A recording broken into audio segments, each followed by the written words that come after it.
السلام عليكم ورحمة الله وبركاته. مرحبا بكم في كويزين المسيح فاطمة. اليوم نشارك معكم واحد الروتين اللي دايره فيه سلو، دايره فيه الكوفيسير ديال الفريز. يعني شاركت معكم الروتين ديالي اليومين اللي درت فيه كامل وموريتكم. يعني سلو راني حاطه في القناة بالتفاصيل، لا بغيتو نخلي لكم لو ليان. المهم هذه هي الطريقة، خليكم مع المقادير. سلو المقادير ديالو زعما المقادير مبسطه، زعما يعني ماشي كميه كبيره. عندي هنا كيلو د اللوز، وعندي هنايا كيلو ديال الكاوكاو. الكلاصي عندي 800 غرام، ما غاديش ناخذ منها. الزيت كذلك عاوتاني هكا هو مغسول، عندي محمر ناضي مغسول. عندي هنايا 2 كيلو ديال الطحين حمرتها، مازال ما غربلتو ما حتى شي حاجه، تنجي نخلط عاد نغربلو. هي 2 كيلو الطحين راني غربلتها. انا عندي كيلو ديال الجنجله، نص طحنته ونص خليته صايل.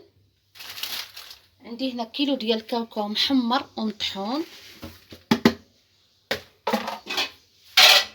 عندي هنايا كيلو ديال اللوز حتى هو مطحون مقلي ومطحون وفسخ. عندي هنا معلقه 2 معالق كبار ديال النافع. عندي هنايا سكر كلاصي، المهم على حسب الحلاوه نتوما اللي كتبغيو. معلقه كبيره مطحونه ومغربله. معلق ديال القرفه حتى هي مغربله ومطحونه ومصفره مطحونه مع شويه ديال السكر. من بعد ما درت ديك المقادير كلها بقيت كنعرك مزيان وتنحك. دابا ضفت الزيت تسخن وبرد، ودابا كنجمعو. هانتوما كي كتشوفوا معايا يعني كيجي معلك، هانتوما كيجي معلك، كيجي غزال والمذاق. انا طحنت كلشي. عندي هنايا 2 كيلو ديال الطحين، وكيلو ديال اللوز، كيلو د الكاوكاو، كيلو د الجنجلان والنوافع ومسيكه حاره. يعني نتوما كتشوفوا كيجي معلك، كيجي مزيان، ما فيه لا عسل لا حتى شي حاجه.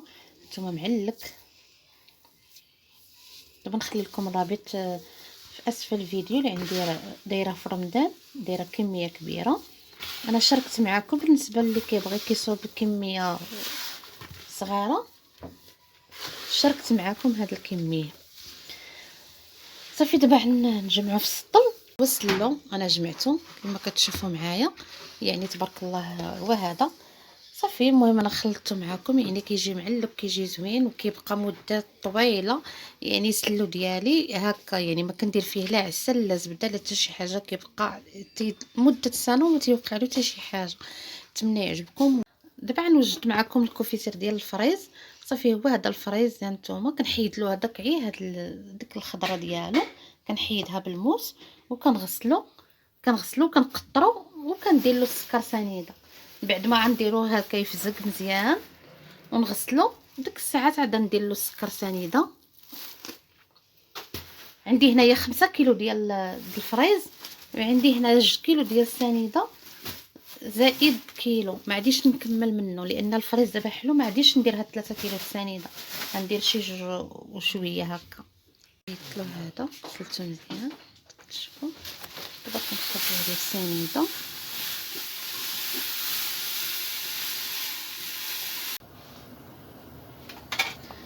المهم هذا هو الكوفيسير. دابا راه كيغلي، كنحيدوا له هاد الكشكوشه. انا هذاك وكنحيد له ديك الكشكوشه باش كتخلي لنا الكوفيسير ديالنا مزيان. هي كتغلي وانا كنحيد. المهم طحنته في ديك الطحانه ديال المطيشه القديمه. صافي دابا هو كيغلي،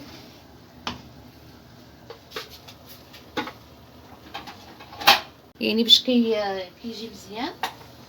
وصافي ديك الكشكوشه انا كنحيدها له.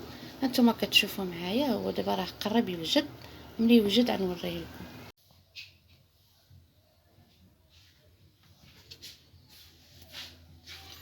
هادو هما الكونفيتير ديالنا كما كتشوفوا، كيجي معلك وكيجي رائع وكيجي زوين بزاف. يعني ما فيه حتى شي قطره ديال الماء، يعني ما فيهش كاع الماء نهائيا.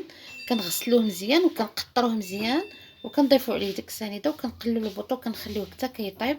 من بعد كنطحنوه بالطحانه ديال المطيشه. الماجه كيجي رائع وتيجي معلك وما فيه حتى قطره ديال الماء، يعني يبقى لكم اكثر حتى سنه ما كيوقع له حتى شي حاجه. كنطروه مزيان من الماء حتى كينشف، ومن بعد كنديروا له سنيده وكنخليوه كيطيب. من بعد كيطيب كنطحنوه في الطحانه ديال المطاشه، كيجي هكا كيجي معلق، كيبقى اكثر من سنه نهائيا، ما كيخسر ما كيحماض ما حتى شي حاجه. هانتوما كتشوفوا وكيجي رائع، وكيجي هانتوما معلق كيجي رائع. نتمنى يعجبكم، واشتركوا في القناه وفعلوا الجرس باش يوصلكم الجديد ديالي. مع السلامه.